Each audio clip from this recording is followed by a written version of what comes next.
Hey, This is Ronnie, and this is Jen. and this is the Field Guide to Healing. Woo! I feel like we Woo. haven't done a formal introduction like that in a long time. Yeah, I think we kind of lost our way for a hot couple of episodes, but we're Lost but now back. found. But We're found, we back. followed the guide. So, for all of you who are maybe just tuning in, this is Field Guide to Healing. We are a podcast about mental health, coping skills, resourcing from two mental health clinicians slash humans. And this is our last episode of the season. Wow. Number 10. Yeah, 2 digits, everyone. Yeah, double digits. Let's go. Woohoo! And this field guide we decided is going to be one that is, pretty on par with the month of June. It is the field guide to Pride. Yay. Yay! Field guide to pride.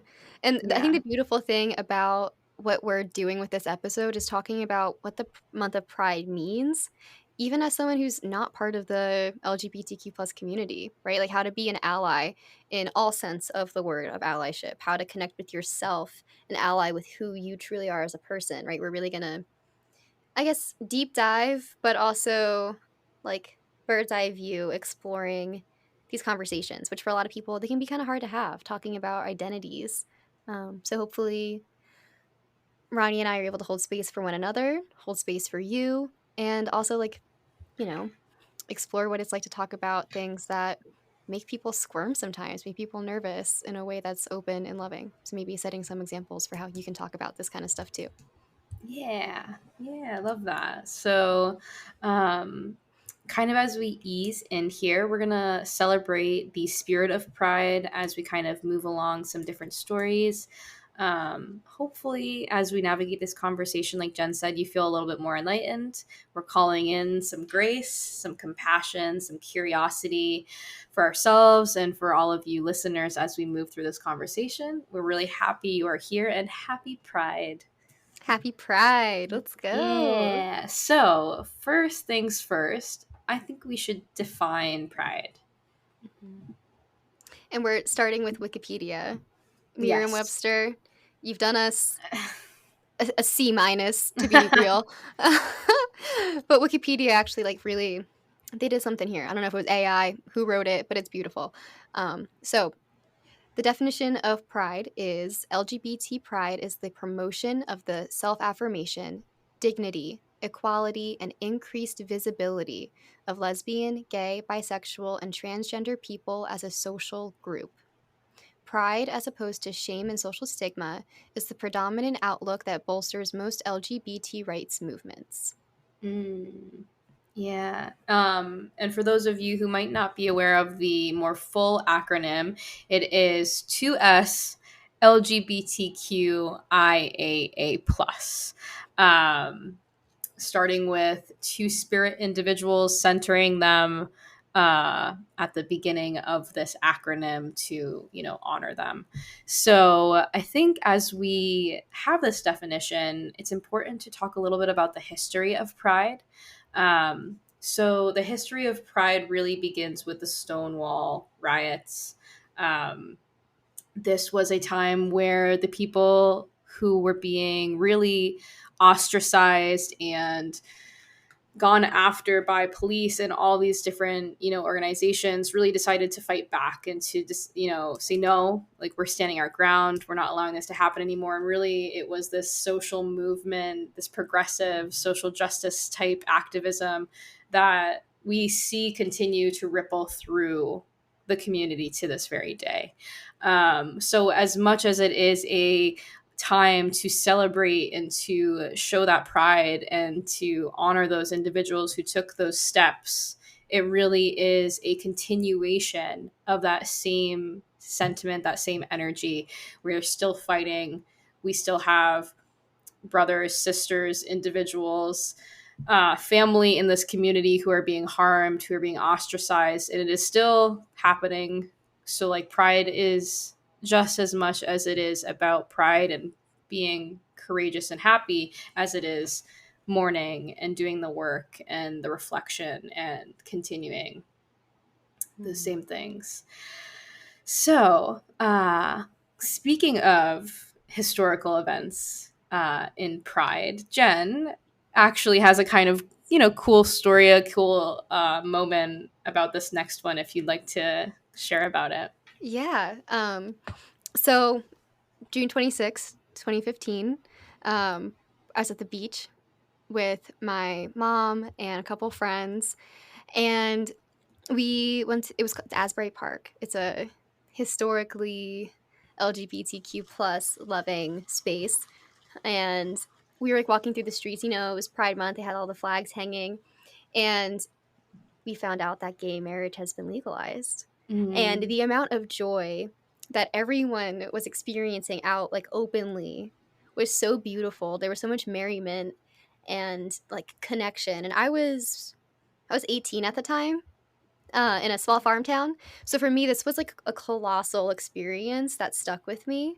Being able to yeah. be around so many people, just be like celebrating the fact that that I was going to say that they get to openly be themselves, but I think it was the hope that was inspired in that moment that one day everyone who's part of this community gets to hopefully openly be themselves or continue in that fight. This was like a huge moment for the gay Yeah. community, Mm. and being able to like be there and feel that collective energy was like magic. Yeah. Yeah, definitely a historical moment to say the least for our community. And such a moment for you to kind of have encapsulated in that memory as well. Yeah. Um, this law came about because of the court case. I'm hoping to say this last name correctly. So Obergefell versus Hodges. This was in 2011, so this is 4 years prior. Um, their long-term partner, John Hodges, or not John Hodges, John Arthur, was diagnosed with ALS, and in July of 2013, Obergefell and a gravely ill Arthur were then taken via like private flight to be legally married in Maryland. However, they met with a civil rights attorney and they were told, due to the Ohio same-sex marriage ban, that they on their death certificate for Arthur, he wasn't able to be listed as his spouse. So this obviously was met with immense grief, and as you see, this kind of progressed into a larger, more far reaching type of moment in history that led to this. So we thank them for what was a courageous battle, and Mm. I'm grateful to know that that was overturned. um, so as we continue, we're going to kind of ease into kind of an ebb and flow here. We're going to be touching on some highlights, and we're going to be touching on some of the lowlights of Pride as well. I think it is to do our diligence of reporting both sides of this beautiful coin. Um, so part of that, Jen, if you want to like kind of dive in on this conversation with me, moves into intersectionality. So we're going to define that. So like, what is that, if you could? Yeah, so I think intersectionality is kind of a buzzword now. Um, Maybe not. Maybe it's a buzzword in our community as, Yeah. counselors. However, intersectionality, when we're talking about identity, is how all the different parts of who a person is intersect, and what that Mm, means for how they show up to spaces and how they choose to present themselves, and how others perceive them despite how they yeah. choose to present themselves. Yeah. So what does this mean? I'll use myself as an example. When I enter any space, I am aware of the fact that I am a 5 foot tall, female presenting person, and I scanned around me and establish safety. That's the first thing that I do. Yeah. Um, the reason why it's important to be aware of someone's identities is because it'll give you insight into how they're feeling when they enter a space. Um, I had someone who is a male who is over 6 feet tall say that they were taught growing up to be aware of their size and how they can cause other people to feel around them. And not Yeah. in a way to say who you are is a problem, you're an unsafe person. It's to say, in your identity and your appearance, you have privilege as being a person who is big, appearing strong, possibly intimidating, and being aware of the fact that other people may see you in that way can help you be a nurturing, open hearted person that can try Yeah. to connect in ways like heart to heart, making that eye contact, making sure that you offer a gentle smile. You following me? Am I making sense? Yeah, absolutely. We're talking about the different intersectional identities that two individuals hold that interact with one another. Yeah, and that's just two identities, right? So Yeah. now let's like do a whole like let's do a 180 here. There's a really cool book, Disability Visibility, and one of the so in this book, it's all like different individuals who have disabilities writing an essay about their life experiences. So now let's say that we're talking about um, a female who uses a wheelchair, who is also bisexual and African American. Those four identities. Some of them you can see, some of them you cannot see. Some of them are some of these identities. When I say them, I'm talking about the different identities. Some of these identities can cause people to feel like they're at a disadvantage. It also can make other people who are not familiar with what it's like to have certain identities feel uncomfortable, not really know how to talk to you, make you look away. Yeah. Mm. So, yeah. So when we talk about intersecting identities, right? Imagine how this woman must feel coming into a space knowing that people don't want to make eye contact. People don't know how to treat them or look at them, how to have a conversation with them. And this is why the book is called Disability Visibility, because by being aware of all the differences and how we show up to spaces, all these different identities that people have, we can open our hearts to compassion and bring it back to a person to person level rather than a myself to someone I don't understand level. So that dissonance is not, we don't really need it to be there if we have the openness and the willingness to approach situations by knowing who we are and being open to, not even comfortable with, right? Because can be new for us to be aware of our identity and someone else's identity in a way that is actually safe, and not like the scary, like, oh no, I'm having an ism or ist happening. Like Mhm. racism, racist is what I mean by ism or ist. Um, Yeah. yeah, I feel like I'm getting a little ranty here. It's something that I like to talk about a lot. So, Ronnie, do you have any questions or things you can add to keep us going in the right direction? So, I think kind of circling back to why are we bringing this up? How is this relevant to pride? Is Mm. a good way for us to begin to understand this. And I think part of that is the work of destigmatizing these intersectional identities. And how can we, bridge that gap? In what ways might we be able to do that work? Hmm. Would be a question I have. Yeah, and we'll actually be getting into this later. We're going to talk specifically about what it means to be an ally, which is this was what that work falls under. Yeah. Like confronting yourself, being aware of your own bias, and not saying, "Oh my God, am I homophobic?" And like being Yeah. afraid of that thought. It's saying, "Oh, I'm in a system that has the general undertone of homophobia, and it has influenced my thinking. How do I actually feel about gay people?" Yeah, like what are my thoughts? Can we deprogram and integrate our own perspectives? So we kind of broke this down into the idea of a reductionist perspective versus the expansive perspective. And how I see this is in the reductionist perspective, we are falling into alignment with those societal undertones. We are reduced to a passive kind of thinking or cognitive distortion, if you will, as opposed to an expansive perspective, being able to, again, like Jen said, notice these undertones, notice this programming, and expand upon, well, how is this impacting my life? How is this impacting my relationships, potentially, how I work in the world, how I, kind of integrating yourself into that. And also, expanding your perspective from being reducing to seeking moreness, like being curious Mm, about an individual and their uniqueness as opposed to assuming or reducing them to one of their identities or even multiple of their yes. identities. Yes. Okay, awesome. So, example, approaching with this with the expansive perspective. Oh, that's a person. They're trans. It's just being able to allow yourself to notice that there's a person in your space that you have not encountered before, or that you notice that you feel uncomfortable around in general, and you allow yourself to actually be in that space with that person rather than reducing them to what their identity presents as, because that's just your interpretation. You don't Yeah. even know who they really are.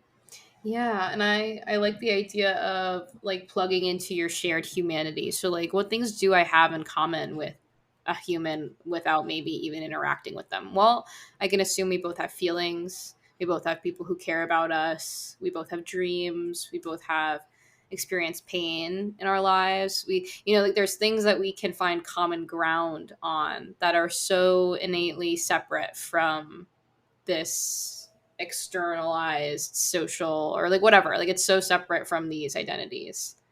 Yeah. And that's the thing, right? We only seem to notice other identities, and when I say we, I talk about the collective systemic oppression and like the United States Western perspectives and views of LGBTQ look like or sound like. This isn't just about the gay community. This is also different religions, different races, really any different ethnicities. We are always taking in information around us and making assumptions. That does not mean that we are seeing people negatively. It means that our brain is working the way it's supposed to. It's taking in information and categorizing. And being aware of the fact that we naturally categorize to make sense of opens the door wide open for you to say, okay, let me make sense of. How can I connect to the people that I am around? So, cutting that off right there, I was really ranting.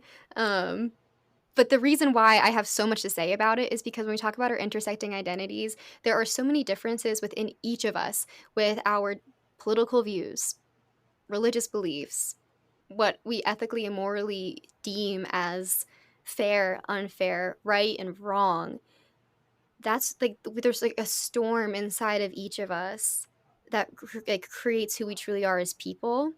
And when we reduce someone to just what we see them as, we're not giving ourselves the chance to be humans, to really connect with the people that are around us. Yeah. Yeah. So don't sell yourself short, right? Like you're able to perceive who's around you, but you don't have to be afraid. You can be curious. Yeah. You don't have to Yeah. close off. You can, again, be curious. Yeah, definitely. Mm. Mm-mm-mm-mm-mm. Mm-mm-mm. As Ronnie was saying, plugging into your community. Give yourself the chance. Yeah, Hand over that absolutely. aux cord. And like, for those of us who are a part of the community, especially in the time that we are in, there is a lot of violence and hatred and pain that's experienced within this community. And we're going to get into like what that kind of looks like a little bit more as we move into this conversation. But like, tailor your social media or what you are watching or you taking in to be oriented that's toward affirming who you are. Follow creators who look like you, who sound like you. We don't have to listen to the rhetoric that might be like enforcing by erasure or different things that might be demonizing identities or questioning or trivializing like pronouns. Like we don't have to constantly take that in. Like we can have curated things on our socials to help be a safer or more brave space for us to kind of show up and feel affirmed. So definitely consider what you're taking in, consider the things and how it's impacting you. And this is for both sides. Like take a good look at the things that you're taking in and the resources that you have available to you. I think it's so important for us to be politically on top of things as best as we can, like learning, keeping an eye out, seeing how policies are impacting us and like our community. Like that's so important. But there's like balance to this. So doing our best to find a balance between the social justice and the self care and the community care, like especially the Yeah. community care. This might look different for everyone, but like for some people this might mean reaching out to people, reaching out to your friends, being in spaces with other queer individuals. This might look like going inwards, this might look like retreating a little bit, this might look like creating a little safe haven in your home, in your routine. Jen, any community care items that come to mind for you? Mm. I think you said it so beautifully. I think the only thing that I would add is, let's say you are needing that inward work and you're not feeling very celebratory. You can be in community with your friends in that shared space. Yeah. Give each other the space to explore how you're feeling Yeah. about your own self, right? Give your friend the chance to speak out loud. Ask your friend if they have space for you to do that, or even just sitting next to each other, listening to music, watching a TV show. Could be queer, doesn't have to be. Could be Harry Potter. Who knows, right? Um, but the whole point is to allow yourselves to be in a space where how small, right? It can be like totally oh singular experience, but you don't have to be alone, right? You can allow yourself to be wrapped in the love of the community through music, again through social media, but even like allowing yourself to like giving yourself permission rather than, I mean, wherever you are in your identity development, right? Like follow Yeah. someone if you haven't followed someone yet who is part of the community or someone that you aspire to be like. Maybe like a style icon that's part of the community, right? Like give yourself the chance to make a connection outside of, again, that storm within you. Allow it to Yeah. Mm, expand outward. definitely. Mm, And check in with your homies. yeah. Yeah. Y- If they're being quiet or if you know that they're part of the community and they're not out yet, right? Give them the chance if they want to talk about it, or if they want to do something. Like maybe you can offer to be that friend. Definitely. Holding space, being held. These are all things that we can kind of be giving and or receiving. Um, there's no wrong way here to plug in. Um, in connection with community, I think it's important that we kind of shift this conversation to something that might feel uncomfy. So I'm going to acknowledge the discomfort that might come up here. Grief during Pride and like just throughout the year. I think there's a lot of grief within our community. There are the societal stigmas, discrimination, struggle to find acceptance in a world that's really heteronormative. Um, you might find that there's loss of loved ones, mentors in the community. There's hate crimes. These are just like a couple examples, like rejection within your family or just even like society. These are all examples of trauma, of grief, of pain that is felt within the community and that can be amplified within the community. Um, Specifically, I wanted to talk a little bit about the different kinds of grief that can come up. Um, One of those we linked in our description about Jim Obergefell and his disenfranchised grief that he experienced through the process with his husband. So if you're interested in that, I've linked the video or the audio to that below. It's very interesting. It's very heartfelt and a worthwhile listen. So disenfranchised grief occurs when a loss is not acknowledged openly or when it's not socially embraced. So this is like when relationships are not considered legitimate. The deceased person isn't within the norms, or the grieving individual is a part of a marginalized group. Um, and then there's also the stigmatization of how they've passed away over, like, whether it's an overdose, a completion of suicide, COVID, AIDS. Again, so much stigma and levels of this grief. So, like, holding space for that. This is not exactly the same, but I think a universal experience of disenfranchised grief is when a pet is lost, when you lose an animal. It's not widely recognized, it's not really revered as important as the loss of someone who is a human. Um, and this is similar to that, where it's like a spouse can be lost, but it's not recognized by the community because it is in a heterosexual relationship.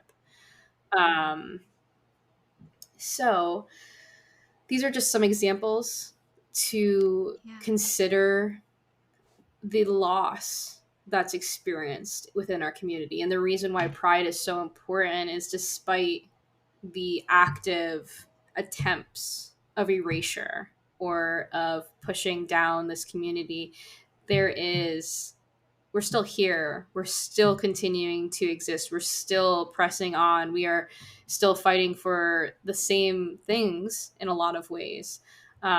So, like, holding space for the mourning that comes here, the sadness that you might experience. Um, Mhm. yeah, like, and also I want to hold space for mourning relationships with people who are still alive because they are unaccepting of your sexual or gender identity. Mm. Yeah.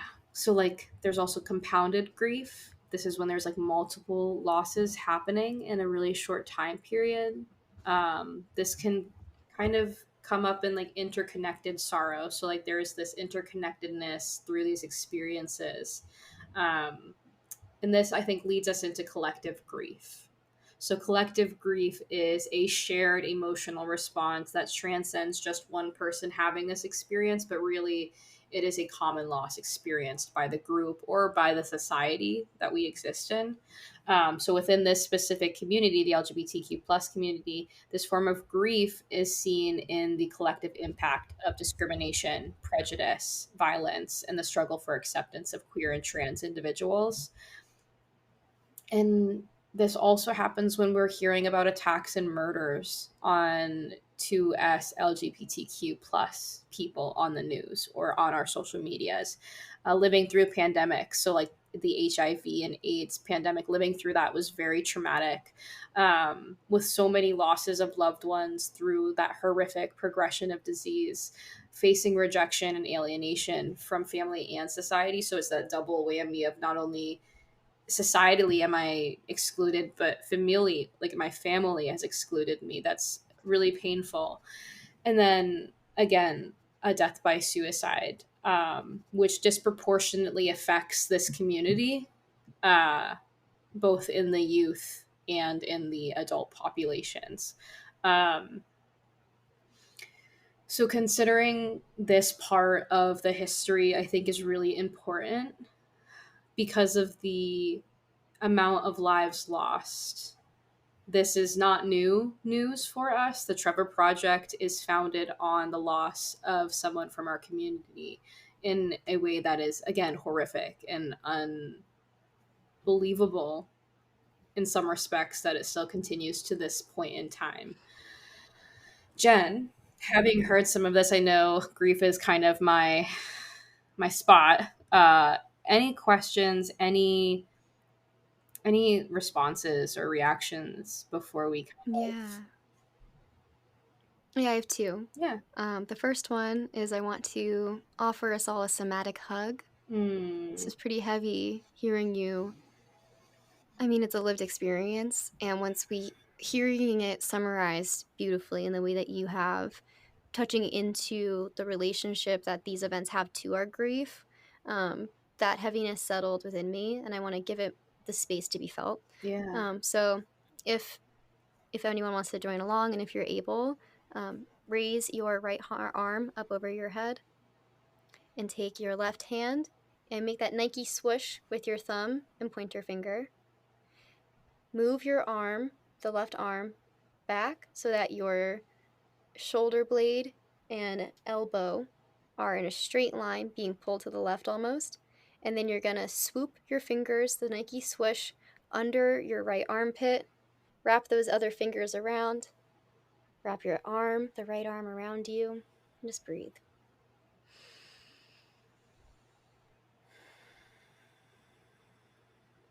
If anyone doesn't like the finger swoosh, you can do your whole hand and just do like a J hook right under your arm for some extra compression. I know my hands are funky sometimes and just don't like my fingers don't like doing what they should.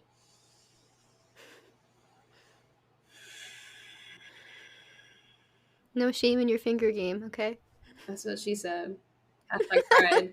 Um, moving on. Moving on. Yeah. So then, a reflection that actually does eventually will link us into our next conversation about allyship. Yeah. I'm wondering if you've ever thought about, or we can take this space now to talk about systemic disenfranchisement. Mm. I also want to pause and say that that resource is from the Elunane network, or hopefully I'm saying that right, or Eluna. And they have additional topics of conversation where they get into some barriers and challenges if anyone wants to read further on that. I just didn't want to go through an entire article. But Yeah, very cool. Thank you. society Mhm. disenfranchisement, like what specifically might you want to hone in Yeah. on? Yeah.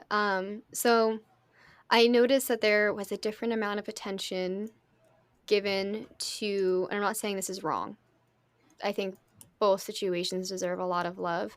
Um, but to anniversaries of shootings, depending on locations and social groups. Yeah. Um, of course, children being killed in a mass shooting is horrible. Um, Sandy Hook just had their anniversary where the students would have graduated high school this year. And that's a collective grief that our entire country felt together.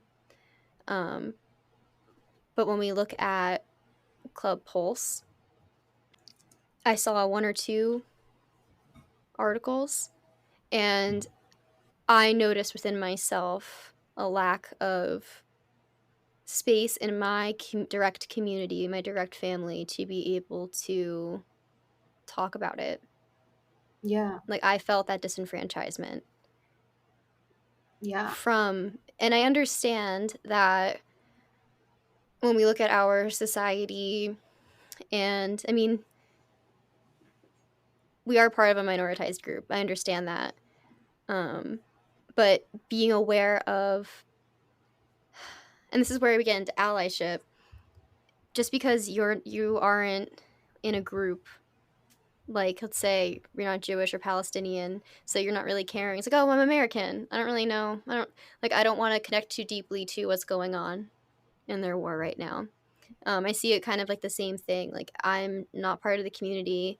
Yeah, there was a shooting. People do hate crimes, and then you just go on with the rest of your day so smoothly. Oh, Ronnie's got, So I think this comes into intersectional allyship. Like yeah. your social justice, if it isn't intersectional, isn't social justice. We can't pick and choose the identities or the people with whom we align to deserve to have our activism. Because if that's your activism, I don't want it. Mm, Because like we said, we can't pick apart people and be like, oh, like I choose to stand up for your poor identity, but not for your queer identity. Like like these systems are intersectional and how they impact us as well. yeah. When it could be, and I hope that one day it will be for most of us, if not all, I see this person is struggling. I see that an entire community had a horrible loss on this day. My heart is with them. I'm feeling for them right now. Is there anything that I can do? Is there, like, do I know anyone that's part of this community that I can give a call, see if they need some, like, need me to hold space? Um, is there a petition I can sign? Which is like so easy to do now. I just go on social media, type in ACLU, HRC. I know some people find them to be divisive, but they still have awesome, um, easy access to advocacy that does not require a lot of effort if you don't have the space, or if you're new to like what it means to advocate for others and to ally for And and with. and also like So we're going to begin. I think this is a really good pivot for us to start moving into allyship and like what that might Mhm. look like, because I think that there's a misconception that you're an ally just by being a straight person who identifies with the gender they were assigned at birth. Like, I have a queer friend, I'm their ally, but how does that allyship actually show up? Mhm. It doesn't mean, "Oh, I like you even though you're gay." No, Yeah, modifiers. Or that's not allyship, my friends. no. So, like, allyship is, like we kind of talked about, and we're gonna really break this down, so I'm gonna like not go too hard right now, but it is raising up the voices of the people with whom do not have the privilege. We do not need to speak on their behalf. They are able to do that on their own, but if we have the privilege, it's opening up those doors, it's Yeah. leveraging them up, it's helping give them that boost, because it isn't equal, we aren't equitable. And that's the thing, right? When we talk about privilege, I know that's like a hot word right now, a hot button for a lot of Everything. a lot of people in a lot of different groups. Um, when we talk about privilege, we're talking about the fact that things are not the same for all of us. Yeah. And for some of us, things are easier. And it's okay to admit that. Even if you had to struggle, that's great. That's one of your intersecting identities that had to bust your butt. You know what I mean? Like it's okay to acknowledge where you have privilege, meaning where you have a voice, where you are welcomed Yeah. in a space. Yeah. Because you can then use that privilege, like you can acknowledge, wow, I feel so grateful that I feel safe here. Right. So it's you get to acknowledge the space that you're in. And then also that's the key. Being able to acknowledge within yourself what your privileges are is saying, okay, now what can I do? How can I reshape where I am so that everyone else can join me here? I have something I need to add this because this is so good and it's sparking me. I think we also need to hold space for patriarchy. The shit trickles down. We are collectively all harmed by these systems. So, like, Mhm. yes, we are all getting some kind of trade off here. Not to say, like, we don't need to get into it, but eat the rich. Mhm. Rest my case there. Moving forward, we are all impacted by this. So yes, you might have privileged identities where you're like, "Oh my god, but I'm still poor. Oh my god, I still this. Mhm. Oh my god, I still that." Yes. Go ahead. Listen, when we talk about patriarchy too and privilege, we love our men. And I say that because patriarchy doesn't mean down with men. I mean, sometimes it's thrown out there in like a fun, playful way, like man sober, boy sober, right? But anyway, um, white men in their 50s are the most likely to complete suicide. Okay, so patriarchy also erases the struggles that men experience. Okay, all of us are part of the systemic oppression, even if the system is set up to tell us that we're not. Okay, it's being able to acknowledge what your place is within it so that we can start to dismantle it. Yeah, and So, for how are we example, perpetuating yeah, it?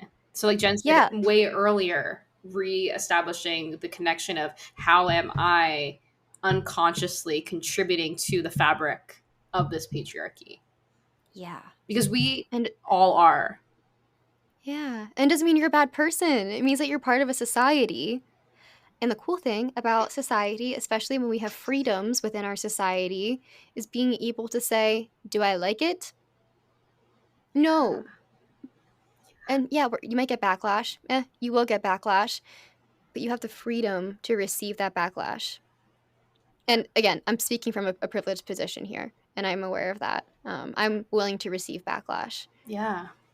And Yeah. it's okay if you're not able to, if it's unsafe to, right? Because there's hopefully, I'm putting my arms out as a collective Hug. hug. Yeah. The yeah, the whole world in my hands here. Um, Okay. the we can lift each other up. Yeah. Okay, so I found a really cool resource talking about allyships called the Guide to Allyship. Amazing. Um, and I feel like I learned a lot about like being an ally within intersectionality. Yeah. May we jump in? Yeah. Cool. Okay. So what I took away from the article that I read is that our systems shape our perceptions, our expectations, what we recognize as right and wrong, and these things are what form our biases. So, like, remember, when we take in the things around us, our brain is supposed to make it more digestible. It's supposed to categorize everything, and that's where our biases come from. Yeah. Um, so, so being an ally means recognizing that we are all part of the system of oppression because it is the world that we have been born into. So that's what we're perceiving and categorizing everything within because it's what's around us, it's what we're taught. Yeah. Okay. And from this stance, we can then ask ourselves, what can we do to improve the system to make our world a better place and a space for everyone in it, right? Collective world hug. Yes. Um, Mm. so sounds pretty, right? But what do we do? Yeah.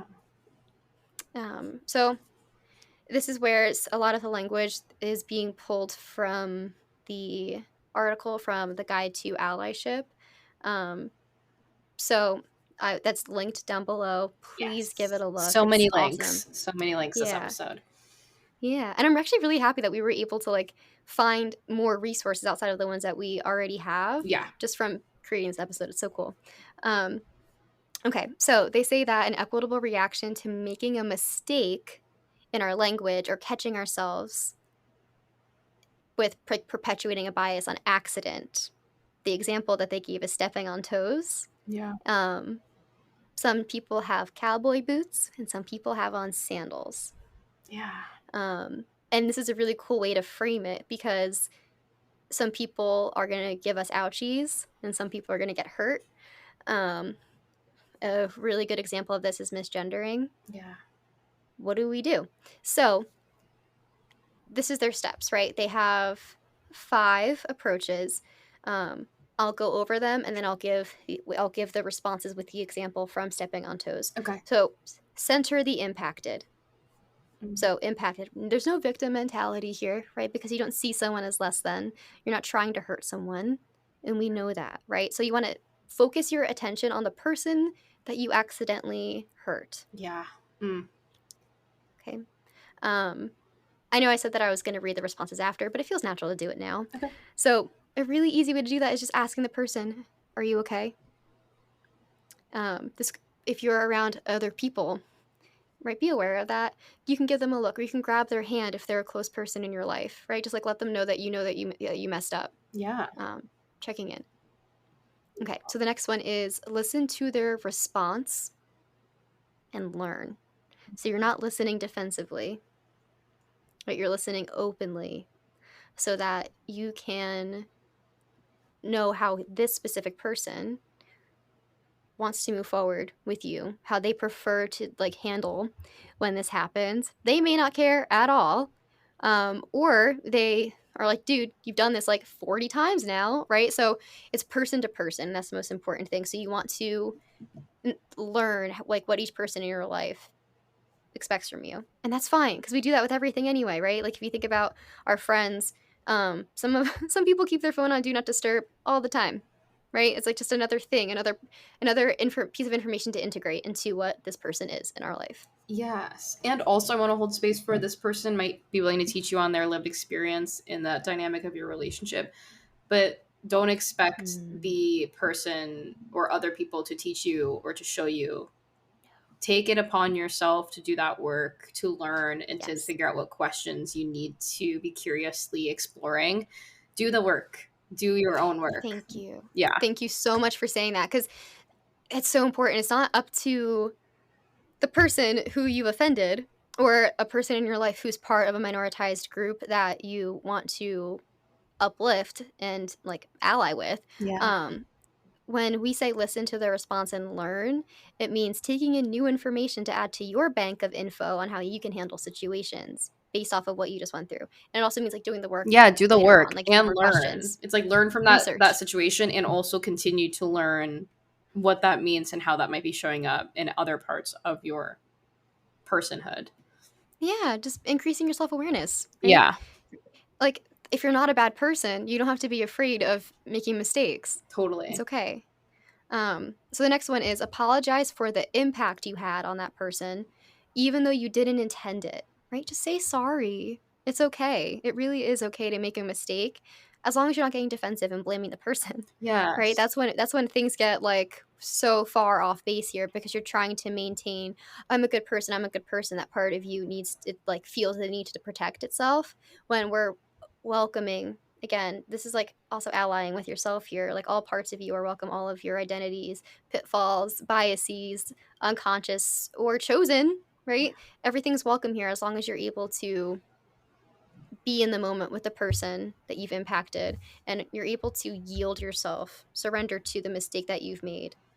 Yeah. There's no room for your own personal pride to get in the way. Yeah. Yeah. Um, okay. Next one is stop the instance from happening. So stepping on toes example, it says move your foot. Yep. Mm. Don't keep the boot on someone's bare feet. Ow, right? You're just like continuing to stand there. And that's what happens when you have that defensive response. Yeah, so we really have to learn how to listen and accept that criticism. So, like, how can we do that with grace, even if it's uncomfortable? Because it is uncomfortable receiving that kind of feedback, but it's also necessary to be able to do so in a way that's graceful and do the work Yeah. to feel those feelings separate. They don't need to be your audience for your uncomfortable feelings. Like, oh my god, this is so embarrassing. I'm so sorry. I can't believe that I did that. Okay, you're making it a million times worse because you're again like Centering the yourself and your own feelings. That's what you're doing. yes. Yes, and it's also framing because you're making your own feelings the priority. It's framing it as if that person's identity makes you uncomfortable. When really it's the new language. And if they do make you uncomfortable, I offer you an invitation by saying that is okay too. If it hinges on the if Yeah. you are willing to figure out why. Yes, do the work, explore, navigate, find the field guide, figure it out. Mhm. Beautiful. Beautiful. And then the last one is stop the pattern. Yeah. Um, be careful where you step in the future. Yeah. When it Yeah. comes to oppression, we want to actually change. So, sticking with the stepping on toes example, change the footwear to get Yeah. rid of the privilege and oppression. So, the article uses the example of sneakers for all, right? But metaphors only stretch so far. We need Yeah. to use some practical application. Yeah, absolutely. Mm. So, all of this to sum up is it sounds like the goal of growing as an ally is to restore and maintain the dignity and respect for everybody involved. So, not only the person who you harmed, but yourself. So still it might be hard in the moment because these issues do feel really charged in our society, but the only way to break that cycle of fear is to begin integrating and doing the work. It's the only way it becomes less scary. So we're kind of getting toward the end here. We have a couple more important little tidbits that we'd like to send you off with Yeah. before we close this one up. In our regular fashion, we like to summarize things in digestible pieces to walk away with. Yeah, So there are four pillars of allyship. One, yielding. You yield your own emotional reactions to what just happened.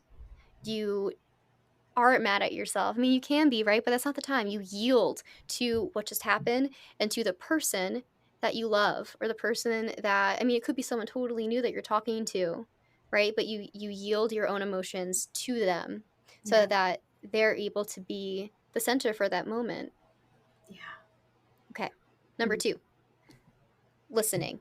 Mm, Listen. You can't learn if you don't listen. yeah, If you're defensive, you can't listen. So tune into yourself so that you can hear what others are saying. yeah. Um, last second one or last Second to second, last. Second to truly, last. yeah. Oh, that maybe that's what my brain just did. The third one, learning. So that's Mm-hmm. doing the work on your own, researching if you have any questions. Um, Yes. Yes. Yes. YouTube, awesome resource. Instagram, amazing resource. You can follow so many people and like see what their day to day life is. Guess what? It's just like yours. Um, and so if you are someone who does have discomfort or fear, I rolled my eyes. I'm sorry. I'm calling you in to be an ally along with us. don't fear. The field guide is here. Yeah. No need to fear. We've got a field guide for that. But you really, though, you can any discomfort that you're confronting, you can learn about, right? You can look it up. Yeah. And expose yourself to like different things. Like watch film and literature about Black, Indigenous people, watch things about queer individuals, learn about their history, learn about what they've been through, learn about what pride is about. And maybe a lot of you, that's what you're doing here. You're like, oh, Field Guide to Pride. Yeah, this is it. Yeah, this is We're, how we're you digging learn. in. Yeah. Mhm. So thanks for being here. Thanks for listening. Look at you taking action, which is step 4, right? Take action. So that could be in the process of education. It could be in the process of calling each other in, right? The classic example is in the United States for people who celebrate Thanksgiving, having to be around those cranky conservative relatives. Mm, Uh, Challenge yourself, call them in if you're able, if it's safe to. That's a way to take action. Another way to take action is everything else that we've listed before. Um, yeah. Going to actual events, really showing Activism. up. Yeah. Yeah. Yep. Yeah. And then I think it goes right back around to yielding, taking the action to allow yourself to be uncomfortable with something that you just did and giving yourself permission to be quiet, listen, respect, Mm, learn, and integrate what you've just learned into taking action again and again and again. It is cyclical, and it's just the yeah. continuing to show up and be there for the people around you Yeah. who need your support. Mm. So I hope you all enjoyed this little call to action, this Pride episode. I think was really informative. We definitely hammered in on some things that I think are important here. And I think as we continue on over the next couple of seasons, we'll be able to integrate into some different types of Pride episodes. So I hope you're able to tune in next year. And we Wow. what? Next next couple of seasons, it really does hit me. This is the last one. Yeah. The woo! So we're gonna end here. Jen and I are gonna read this little thing that we've written. I will start. So this is to all of our queer folks and friends, and maybe to some of our allies as well. So to be queer is to be strong, to be brave, to be who you truly are in a world that makes you sometimes feel less. It is not about being an outcast, but about standing out, about being different in the most beautiful and authentic way possible. It is the ignorance of others, of those who cannot comprehend the beauty and depth of love beyond their limited understanding, that casts us aside. They do not see the beauty in loving someone of the same sex and being fluid in our genders. They reject what they do not understand, what does not fit into their narrow view of the world. But we are not defined by their limitations, by their ignorance. We are not confined to their boxes or their categories. We are so much more than that. We are boundless, limitless, and abundant in our love and our identities. When we truly get to know someone, when we strip away the labels and the stereotypes, we see the humanity in each other. We see the beauty, the complexity, the richness of each individual soul.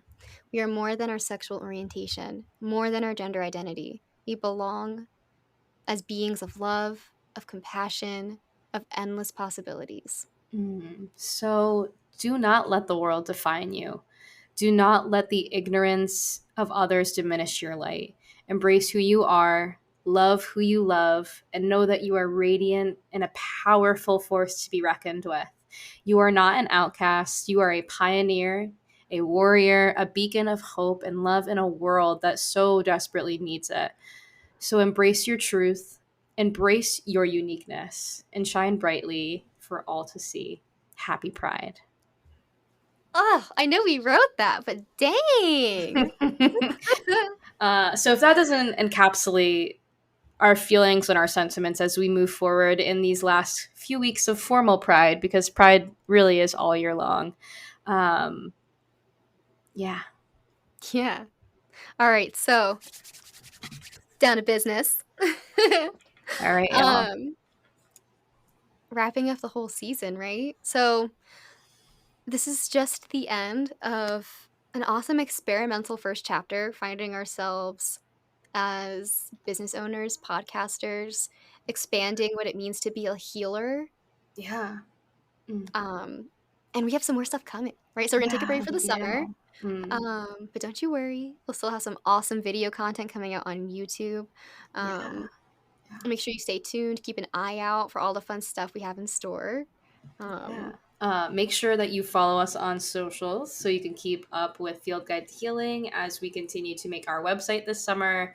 We release meditations, yoga, Reiki, sound healing, and maybe some other fun side quests to support us on our healing journeys.